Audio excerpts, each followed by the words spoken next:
Welcome back to my podcast. I'm Ian McCormick. I continue my story. Chapter 4. We were halfway to the hospital and the Renault was climbing a hill. My feet were going up in the air and the poison in my blood was starting to rush straight to my brain. I started seeing a picture of a little snowy-headed boy, and then I saw another flash of an older boy with snowy white hair. I was looking at this picture thinking, gee, he's got white hair. And it suddenly occurred to me that I was looking at myself, that I was seeing my life go before me. It was a frightening experience watching these pictures of my life in front of me like a video playing, clear as crystal with my eyes wide open. I looked and thought, I've heard about this and I've even read about it. People say just before they die, their life flashes before them. My thoughts were racing. I'm too young to die. Why did I go diving? What an idiot. I should have stayed at home. Now I knew I was confronted with imminent death.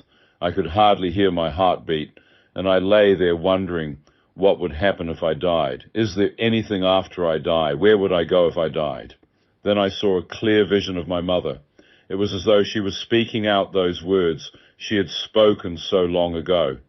Ian, no matter how far from God you are, no matter what you've done wrong, if you cry out to God from your heart, He will hear you and He will forgive you.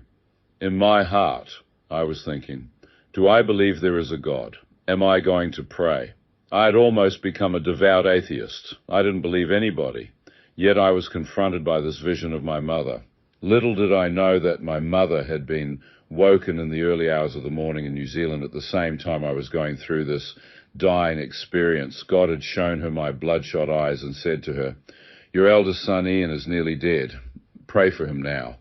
So she had been praying for me at that very moment when I lay dying in the ambulance. Now, of course, her prayers couldn't save my soul. She couldn't get me to heaven, but I knew at that moment that I needed to pray. Only I didn't know what to pray or who to pray to. Which God should I pray to? Buddha, Kali, Shiva? There are thousands of them.